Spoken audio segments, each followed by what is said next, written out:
more. And it'll be a fascinating process. The press will probably be the determinant. I mean, they're going to be on our side, and if they push really hard, then the amount of information we get will be greater than lesser. But it's really hard to predict where the press is going to go fully. But generally, they're going to be on our side. I mean, once disclosure is acknowledged, press is going to be okay, fine, that's it. The truth embargo is over. We're in the news business. Okay, by God, we got 10,000 questions for you. So I think we'll learn a lot. But we won't learn all. Do you think the CFR and some of these global organizations are really what's in control of the UFO secrecy? I even think that, groups like the Bilderberg and CFR are actually in control of our nation at this point. And I wonder, what are your thoughts on it? Well, this is not my area. I certainly, some of this stuff crosses my desk, but it's not my area. Others have studied it far more than I. My sense, from what I do know, is that for various reasons, which I think are understandable, we are overestimating the influence of these organizations. It doesn't mean they don't have a lot. It doesn't mean there aren't problems, but we're overestimating it. In general, for all of them. But there is serious reform that needs to take place with respect to the way that people in power go about their efforts at influencing government policies. I think we need cameras in the Bilderberg meetings. I think they've got to be opened up. This kind of secret business crap. You want to have a secret meeting? Fine. Get a bunch of guys, go have some cigars, go off in a closet somewhere. But you want to have open meetings and you're going to start talking about, you're going to have plenary sessions and you're going to have major power people in there talking about what they're going to do about the world. I want cameras and microphones in there. I think that's important. The CFR, it's less about secrecy, but because they publish their stuff. But I think they could be more open. I think we need to know still more about what's going on there. And I think they run this thing a little bit too much like a fraternity. I think we need a much more citizen-based process on that. CFR needs to be more opened up. And then some of the real nonsense, which is it's carryovers. From thousands of years of history. Secret groups and societies go back thousands of years. And there were very good reasons why there were secret societies, right? Because through most of human history, people were ruled by absolute authorities who killed whoever they wanted, anytime they wanted. The men owned the women and the children, so they had no basic power at all. And then the absolute rulers pretty much owned the men. And so if you wanted to meet and discuss and develop concepts that were not, approved by the absolute authority, if you met in the open, you were dead, so you went secret. So all of this led to the creation of secret society.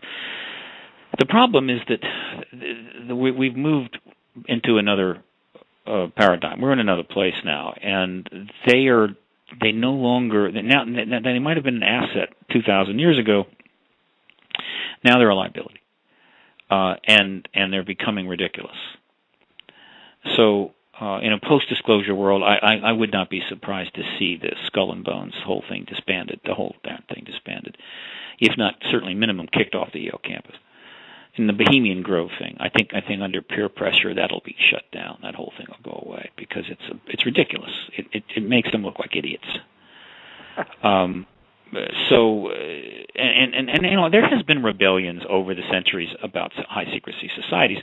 The Knights Templar were wiped out by the Merovingian kings because they were getting too much power, and they were all very secret and skulking around. And the people in power go, this worries me, and so let's go kill them all. And they did. And there's been other revolts against secrecy in the past. So we're due for another one, but it'll be less of a revolt, more of a reform. Now we have multiple major issues. We have major issues to deal with, to resolve, just in a sort of fundamental sociological way. Having cameras on every street corner.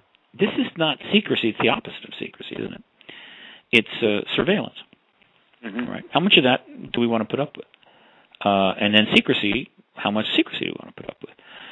And the people are going to have to decide about this. And these are two very different questions. The problems created by surveillance are a very different set of problems than created by secrecy. Though the two sometimes go hand in hand. I'm a secret group. I'm keeping track of you. You don't even know who I am. You don't even know what I'm going to do with the information I get. So sometimes surveillance and secrecy combine. But by and large, these are two separate issues. So these are the kind of questions that are going to be resolved. Going to have to be resolved pretty soon, because if they're not, the number of cameras will quadruple, quintuple, whatever. It's 8 times, 10 times, 50 times. And secrecy, there'll be even bigger secret empires, more classification, more secrets, all of that stuff. And in a sense, we will have a breakaway civilization like Richard talks about, Richard Dillon. So, and I assure you, this was not what the Founding Fathers had in mind when they created the United States. Right? This is not what they wanted, and I don't think it's what the American people want. Absolutely. Well, Steve, I appreciate you staying along with us. We're about 20 minutes over, and it's been a very fascinating conversation.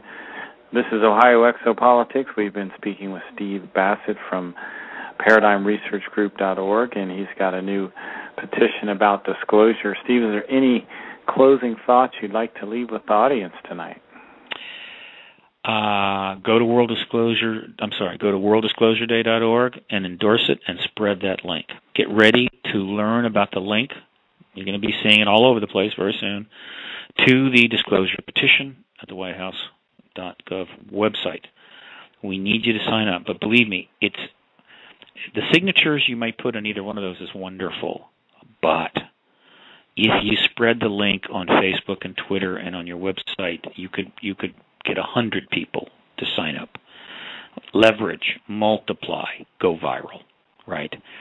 If 16 million people are willing to go to YouTube and watch a 2-minute video about a dead alien that was made out of bread up in Siberia by a couple of teenagers having good fun, dead alien in the snow. If 16 million are willing to go look at that, just give me 8 million and to go to the White House website and sign that petition, and I assure you, all hell will break loose.